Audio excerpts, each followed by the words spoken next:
I've got something really special for you today. We're down here at Silver Dollar City's Roundhouse, and I'm going to take you through their morning prep and what they do to get the trains ready and all the work. This is going to be really cool.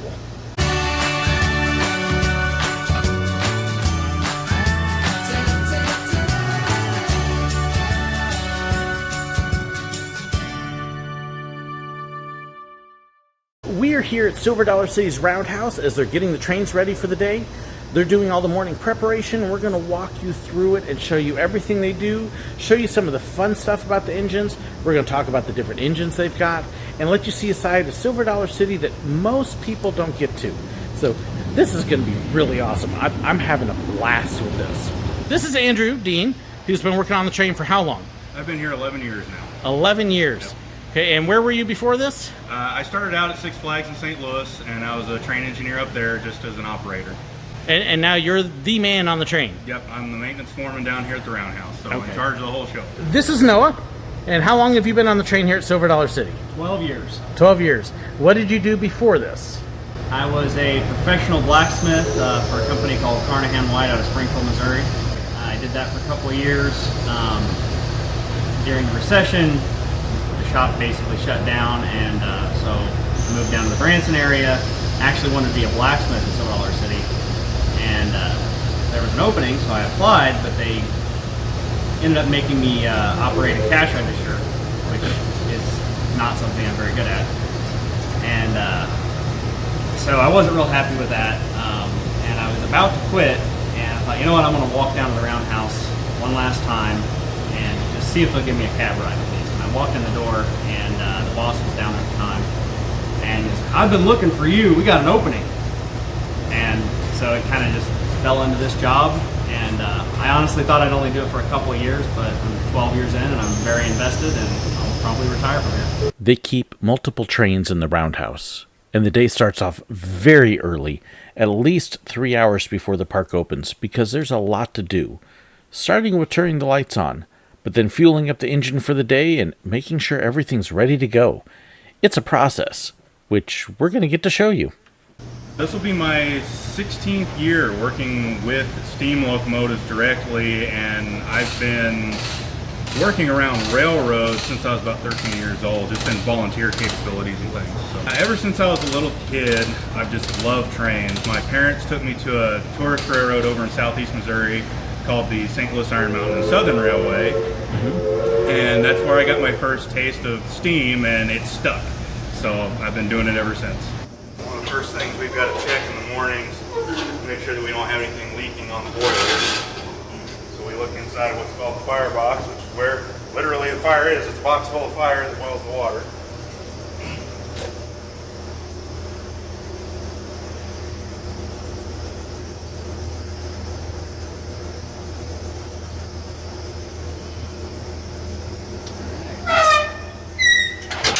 It's good and dry. Then we flush the bottom end of the boiler out. We always fill it at the end of the night. We fill it really, really full of water. That way all the junk and stuff can settle to the bottom, because you get sediment in it whenever you boil lots of water, just like tea kettle at home. And so we have to flush that out of the bottom in the morning. So we'll open what's called the blowdown valves and let a bunch of that water out. And it takes the sediment with it. And you do want to make sure you're not in the way when that blows. That's hot water.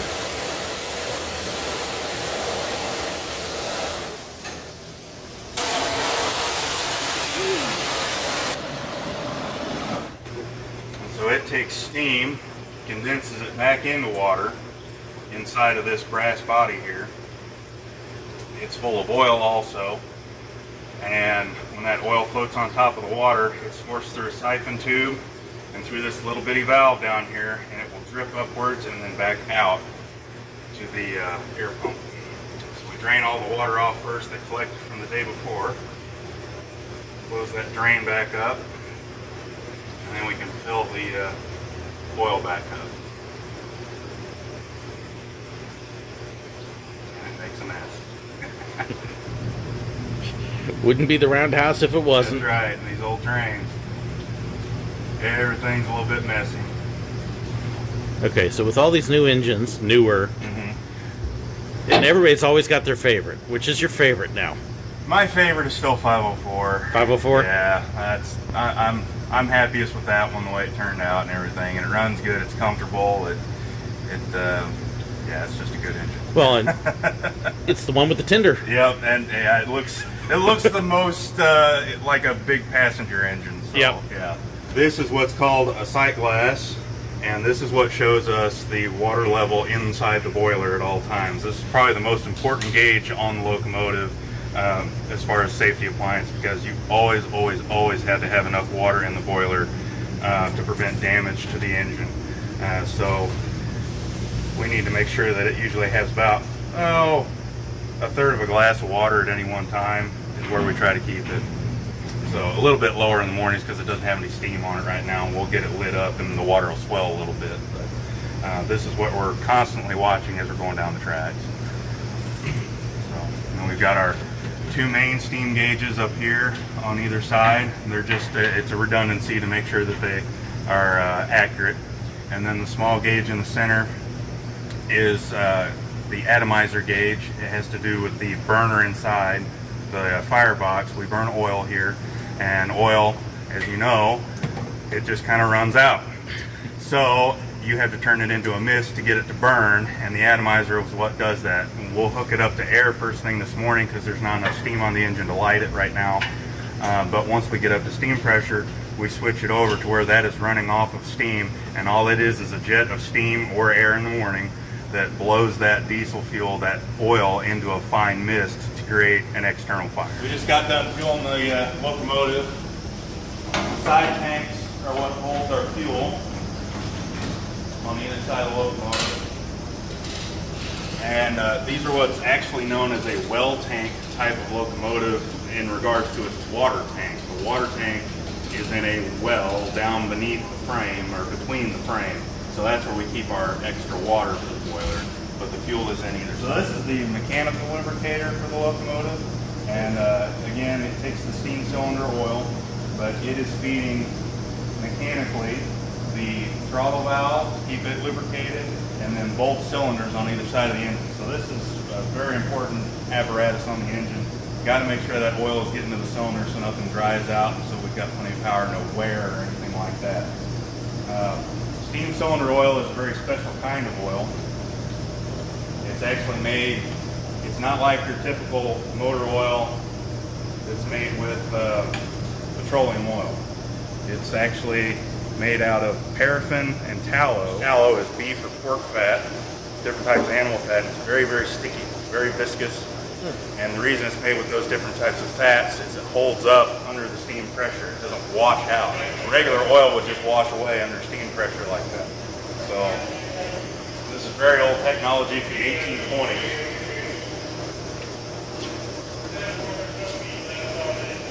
This is the front end of the boiler that's known as the smoke box. All those pipes you see in there are the boiler flues or tubes, more accurately, and they carry the hot gases and the exhaust from the firebox in the rear, which you saw me checking earlier, up here to the front and then up the smokestack. This pipe here is called the blast nozzle or exhaust pipe. It comes from the cylinders, and that's where the actual steam exhaust from the locomotive working goes up the stack, and it draws vacuum on our fire. So whenever the engine is working, it creates its own draft on the fire. This pipe that comes in from the side here and turns into a ring is called the blower ring, and it is an artificial draft. So whenever we're sitting still and the engine is not creating its own draft, we turn on a valve in the cab and steam jets shoot out of that ring and up the stack, and that's what creates the draft when we're sitting still. So we're not rolling smoke and creating,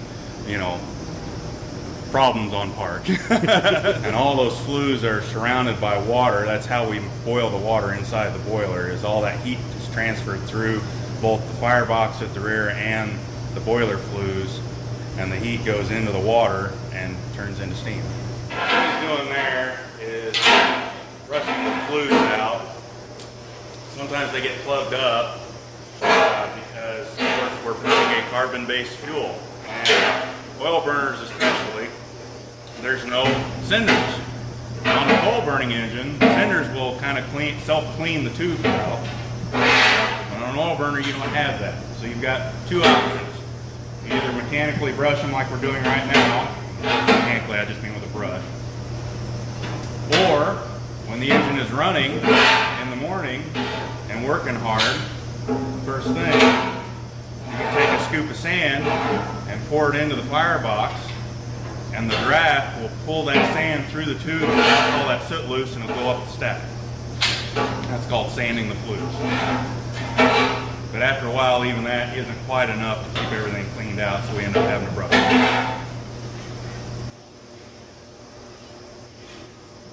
Whenever you have all that soot build up, it does not transfer nearly as quickly. So, Brought these engines over, and you guys got to rebuild them. So when they went house, and how much of it was contracted out? 504 we did mostly in-house. We bought 504 and 14 at the same time, for those who don't know, from a man in Minnesota, and we brought them down 2016 was the year we bought them. 504 came directly here, and we started in right away on it. Of course, we had, the boiler was not built here, it was built by an outside company that has what's called an S stamp, which is what you have to have to build a steam pressure vessel these days. The driving wheels, which are the main wheels that propel the locomotive, they were sent off to Pennsylvania to be worked on and made sure that they were in good shape, had new tires put on them, had those reprofiled, new tires put on, and pretty much everything else was done here in-house by SDC Craftsman. The brand new cab was built in the welding shop. We did all the plumbing on it, put everything back together, rebuilt the tender, all the paint work was done here. All final assembly and test running and adjustment was done by our shop forces right here. Engine 14, the whole frame and running gear portion of the locomotive, so the whole bottom half was sent to that same place in Pennsylvania, Strasburg Railroad. And they went through that, made sure that it was ready to go for us. So we had a running chassis whenever it got here. And then we had, again, the boiler built, put it together, had the side tanks made, built the new cab here on part, and again, all the plumbing and cosmetics, everything was done here that you see externally. So, and that was a good team effort between the two companies, and that turned out really great. But yeah, a whole lot of the work was done right here on part at SDC. Well, a lot of people, I don't think, realize you guys have a full machine shop here. Right. So this is our machine shop. It's a pretty basic machine shop, but it handles all of our needs, almost all of our needs down here. Of course, like I said, we can't do the big wheels, the driving wheels off the engines. Those have to be sent out because we don't have a lathe large enough. And the coach wheels too. But as far as making any bearings, bushings, we can work on the pistons, all that sort of stuff. We can rebuild it right here. We've got two lathes. We've got the smaller South Bend lathe over there. That's a 13-inch South Bend lathe, which is great for a lot of the smaller parts. And then we've got the big Monarch lathe over here, which was our original lathe that we had down here. So we make all of the main axle bearings and things for the engines on that because it size-wise. And then we have our milling machine. This is a 9x48, I believe, table milling machine, if I'm remembering right. So modest size for a locomotive shop, but it does pretty well everything we need it to do. But yeah, we can make almost all of our own parts right here. Okay, so we're going to light the engine now. Get all the water out of the lines here. I've got air going to the appliances like we just talked about. So I'm going to light the engine to stop the air. Opening the blower valve right now. It's off, creating the draft up front.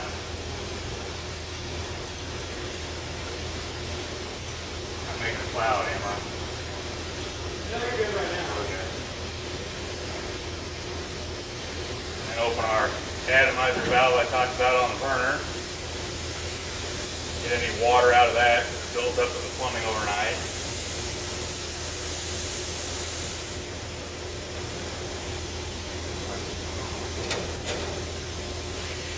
Prime our fuel a little bit. That was the fuel valve I had there. Now,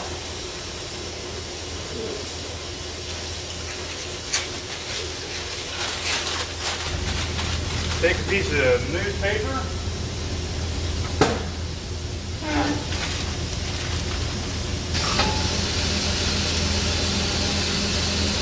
Light it on fire.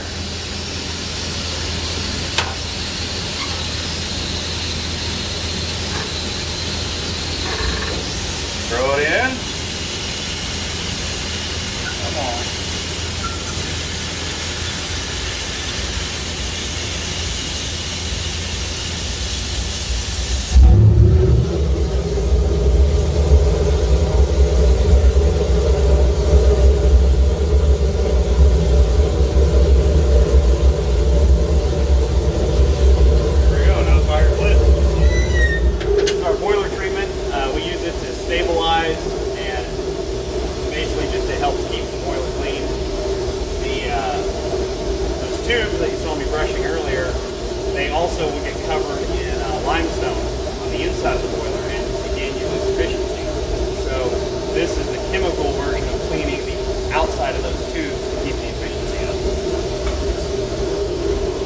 Right in the feed water. There's a pipe down the center of this oil tank that we put our feed water in, and it goes right through here and it goes into the drain. I already got Andrew on this. Everybody's got their favorite engine. So Noah, what's yours? It changes from year to year. I think this one's still my favorite right now because we just 14. got done rebuilding it. This one, my background is ornamental blacksmithing. Mm-hmm. And so this one, I kind of got to go, we backdated it real far, and I got to do a lot of blacksmithing and ornamental iron on it. And for example, this looks like a wooden cow catcher, but it's all steel. Mm-hmm. And we did, me and another guy did the stroke work and the lead light. And the cab is all steel, but we made it look like wood. That's actually, the trim up there is rail cap, or like a handrail. Uh-huh. And so really got to kind of pour my heart and soul into this one as far as doing the ornamental iron stuff in my past. Very neat. And of course, I know you build the smaller engines at home too. Yeah. How is your engine at home coming along? It's getting there, little by little. I did a roll test a couple weeks ago at a buddy's house, and it actually did really well. We actually got about a 4% grade, and I was able to sit on the frame and ride it down the hill, and it got pretty scary. So it rolls very freely. So we didn't even have any hot bearings or anything. So all right, after it inspect the running gear, so that's inspecting all the moving parts, the lower half of the locomotive. I was a train enthusiast my whole life. My guidance counselor actually convinced me that trains wouldn't exist by the time I was an adult, less of all steam trains, so I needed to give up that stupid dream. So I became more focused on metalworking and blacksmithing. I had wanted to be involved with trains, but just never really had an opportunity. I was very green starting out here, but learned a lot by doing, and then I've been volunteering different places. I've been to Roaring Camp. There was a church camp in Oklahoma that had 3 steam locomotives, and I operated all 3 of those. So if you use the hammer, you can tell if a bolt is loose. It'll either spin or it just doesn't ring the same. So that's really the best way to find a loose bolt. Right now he's shut the air off, shut the fire off, and he'll open up the turret, blow all the air out of the lines, and warm them up with steam, and then he will relight the fire on steam, and then once it's running on steam, it just becomes self-sufficient, and it can, so as long as you keep putting fuel and water in it, it can just run forever like that. So our brakes are reduction air, so when there's a loss of air, they come on. And so we have to air them up just to get out of the building, because the brakes will be on super hard by morning because all the air's leaked out of them.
heat from it there.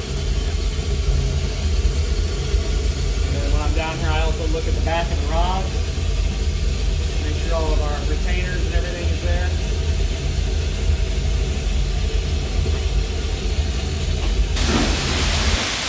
After all of that work, she's finally ready to back out of the Roundhouse. But she's not ready for passengers yet.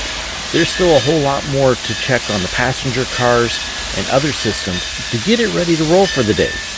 So they back it out of the Roundhouse and then get ready to do more preparation work. And we can actually show how our brakes work. Because it's a loss of air sets them, so this is our release line, so if I unplug it, you watch that brake shoe. Brakes come on, plug it back in, and they release.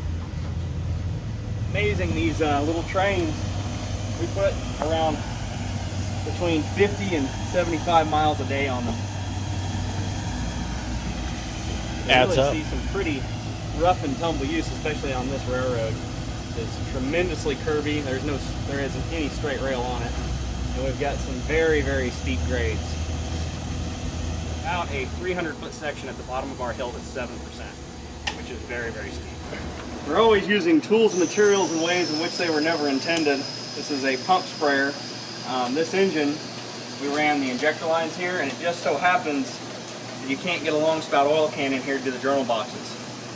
And so came up with this, just modified a pump sprayer where I can shoot pressurized oil anywhere I want. Works pretty good. Right now I'm oiling the axle bearings. They have a sump that holds about half a quart of oil, and there's actually a wick that goes down into the bearing. And so these don't have a pump or anything, they just use gravity to oil the wheels.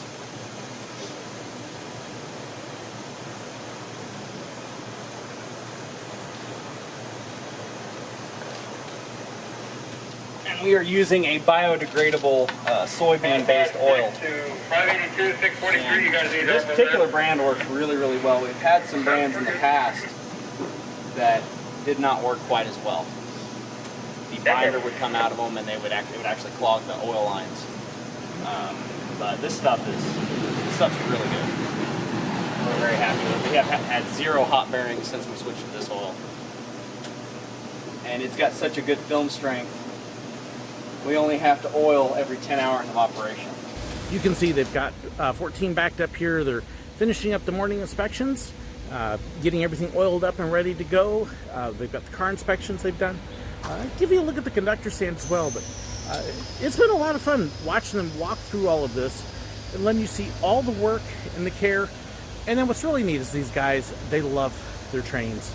I know I've got rail fans that watch. Well, you want a couple of the biggest rail fans. Noah and Andrew are a couple of them. All right, folks, it's the moment you've been waiting for. The backside of water, or at least the backside of Mystic River Falls. Now we're on. 538, 527, going 5. And I'm automatically talking to the cars. 4, Now I'm talking to engineer. 2, 1. Much, much simpler than the old. Oh my goodness, sounds so much better too. Yeah.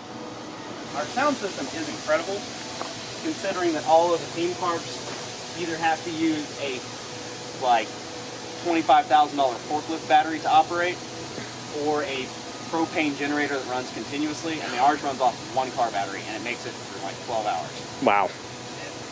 I really don't know. It doesn't make sense that it is able to work, especially these new cars. I mean, they've got, is it 35 speakers? This is where I spent much of my time here on the train, is the conductor stand. We didn't run with cabooses, but this is where we would sit. You've got a chair, you've got your basic controls right there that they help run your sound system, and there's an emergency brake there. You're not supposed to use it, but just in case something weird happens, like your engineer passes out, never happened, hopefully never will, but they do have an emergency system there. And basically anything you need. Biggest thing the conductor needs though, he's got that sound system to talk to the passengers, do the spiel on the ride, and let you have a fun time, let you know what's going on. Now this is the old setup. They have updated a little bit. They've changed a couple of the sound controls. They replaced the seat. But that's the old one. Let me show you the new one here. Walk you back to the newer car. This car actually came online when I was working at Silver Dollar City.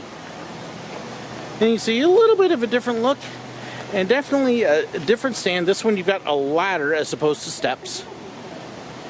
And then the bench. And you can see not cushioned.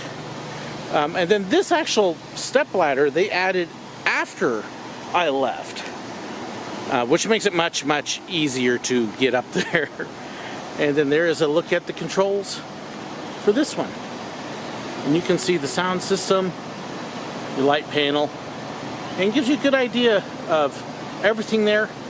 And of course you've got a couple extra hints just in case you got a conductor that needs it. And then when they're ready to go, they'll put a green sheet in there that lets you know it's cleared and ready.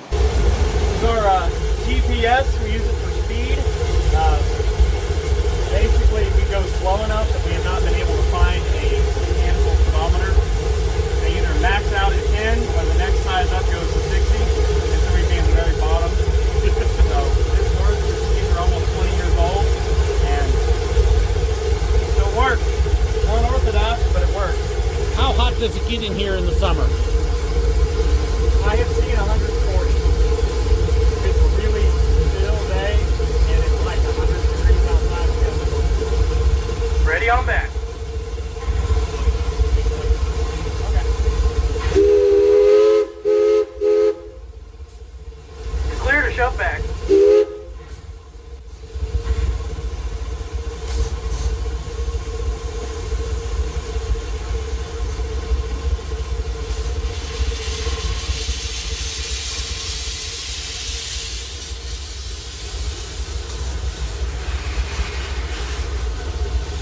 The rewarding part is making a part and then putting it on a locomotive and then operating.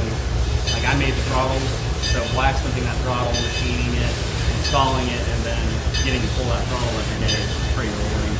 The job is very varied. It's not the same thing every day. I may be running a backhoe all day long, or welding all day long, or machining all day long, or sometimes I do a lot of carpentry. Every day is different, and that's what I like about it.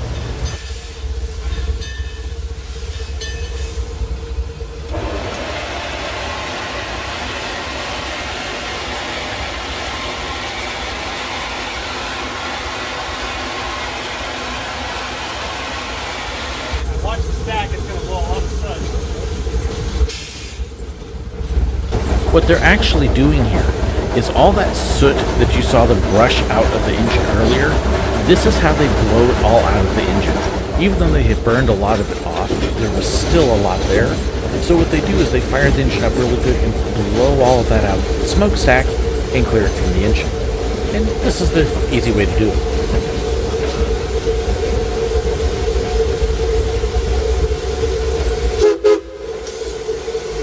Eyeball 14.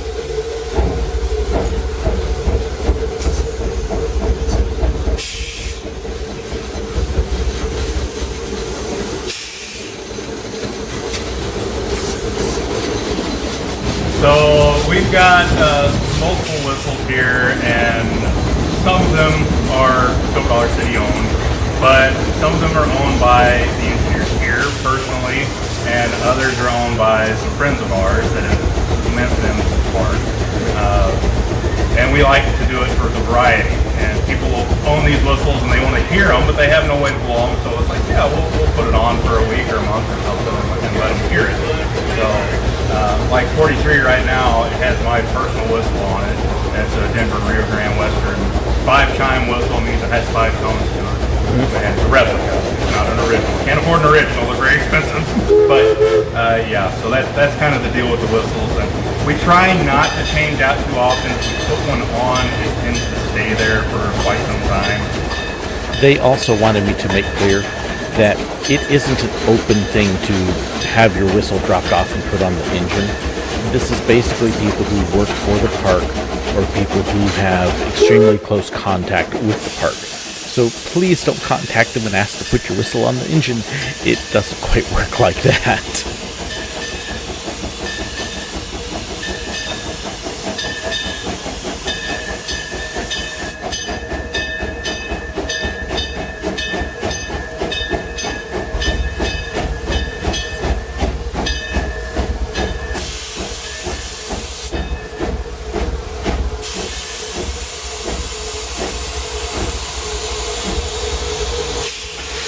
After finishing the run up to the station, they add water to the engine again, and this is something they actually do pretty much every round just to make sure that it's got enough water.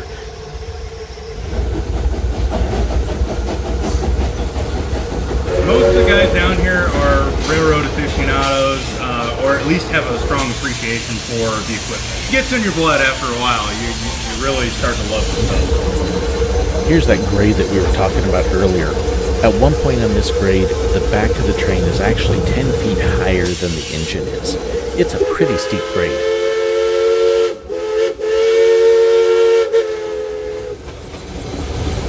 And here's the sanding the flues. We did that on our way around with the maintenance run as well. And you can kind of see how that works. Definitely a very cool experience.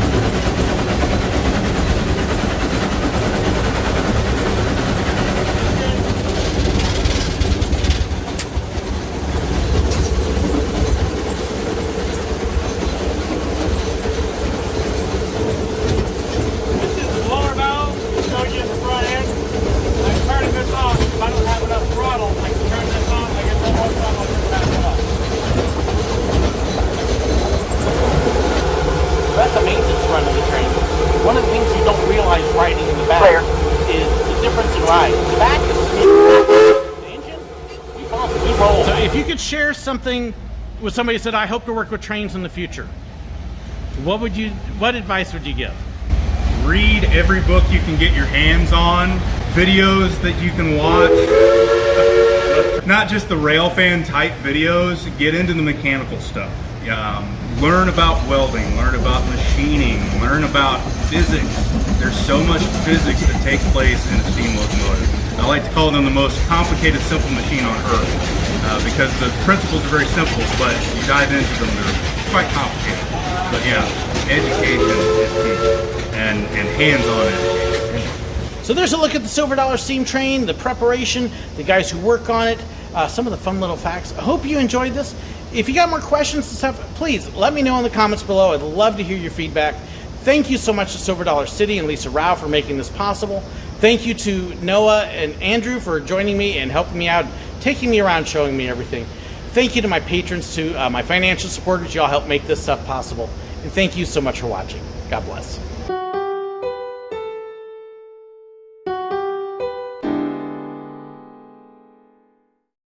Thank you so much for watching. If you'd like to know about contact information, fan pages, merchandise, and more, please be sure to check the description below. If you enjoyed this video and you'd like to know when I have new ones, well, make sure you hit that subscribe button right up there. And if you want to see another one of my videos, well, I've got a great one for you right here. And a huge thank you to these wonderful people here who support me on Patreon and with YouTube memberships. They get behind the scenes information, special perks, and more. If you'd like to know more about that, well, make sure you check that button right there. Thank you so much.